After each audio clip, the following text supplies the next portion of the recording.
আমাদের ব্যাপারে ইসলামের প্রতিপক্ষ শক্তিরা অপপ্রচার চালায়। জামাতে ইসলামী ক্ষমতায় গেলে মহিলাদেরকে ঘর থেকে বের হতে দিবে না। গত 5 আগস্ট বিপ্লব সংগঠিত হবার পর থেকে আজ পর্যন্ত যে ব্যক্তিটি অবিসংবাদিত ভাবে বিতর্কহীনভাবে মানুষের কাছে সমানভাবে সমাদৃত হয়ে আসছেন তিনি হলেন বাংলাদেশ জামায়াত ইসলামীর আমির ডাক্তার শফিকুর রহমান। তিনি কখনো শহীদ পরিবারের অভিভাবকদের পাশে দাঁড়িয়েছেন, কখনো হাসপাতালে আহতদের দেখতে গেছেন, কখনো বা প্রত্যন্ত অঞ্চলে যারা শহীদ হয়েছেন তাদের কাছে সাহায্যের হাত বাড়িয়ে দিয়েছেন। গ্রামের পর গ্রাম, জেলার পর জেলা চষে বেড়াচ্ছেন মানবতার সেবায়। বাংলাদেশ জামাত ইসলামী যে একটা বৈষম্যহীন সমাজ প্রতিষ্ঠা করতে চায় সেই বার্তাটি মানুষের মাঝে প্রচার করছেন। এরই ধারাবাহিকতায় সাতক্ষীরার একটি কর্মী সমাবেশে তিনি বক্তব্য রাখেন। এই সমাবেশে তিনি পর্দা সম্পর্কে কিছু কথা বলেছেন, যেখানে বলা হয়েছে যে বাংলাদেশ জামাত ইসলামী ক্ষমতায় গেলে কারো উপর পর্দা জোর করে চাপিয়ে দেওয়া হবে না, নারীরা কর্মক্ষেত্রে তাদের স্ব দায়িত্ব পালন করবে।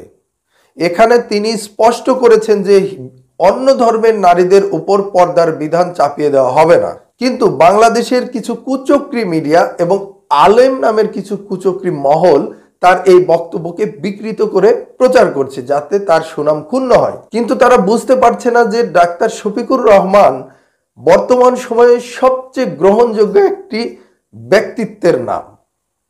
তার সম্পর্কে অপপ্রচার করলে বরঞ্চ তার সম্পর্কে আরো ব্র্যান্ডিংটা বাড়বে। চলুন আমরা ডাক্তার শফিকুর রহমান সাতক্ষীরাতে যে বক্তব্যটা দিয়েছে পর্দা সম্পর্কে সেই বক্তব্যটা একটু দেখে আসি। আমাদের ব্যাপারে ইসলামের প্রতিপক্ষ শক্তিরা অপপ্রচার চালায়।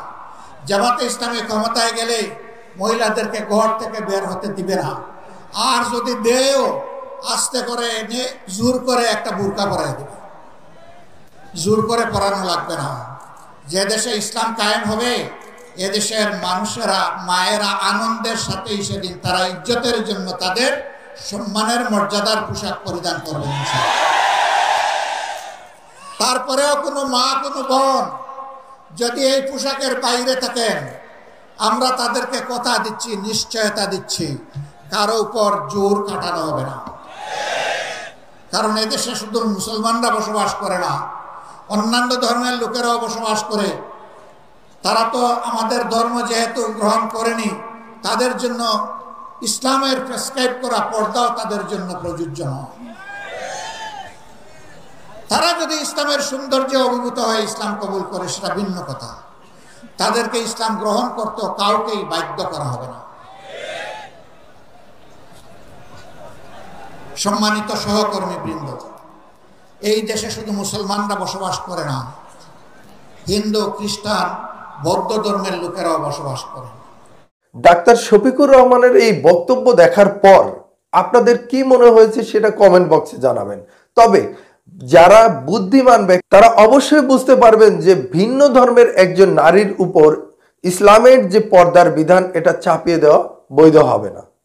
যার কারণে তিনি তার বক্তব্যের মাধ্যমে স্পষ্ট করেছেন হিন্দু, মুসলমান, বৌদ্ধ, খ্রিস্টান তারা নিজ নিজ ধর্ম পালন করবেন, নিজ নিজ ধর্ম অনুসারে তারা চলাফেরা করবেন। তবে একটি কথা তিনি বলেছেন যে যখন দেশে ইসলাম প্রতিষ্ঠা হবে পর্দার বিধান মেনে চলাকে নারীরা তাদের জন্য সম্মানজনক বলে মনে করবেন।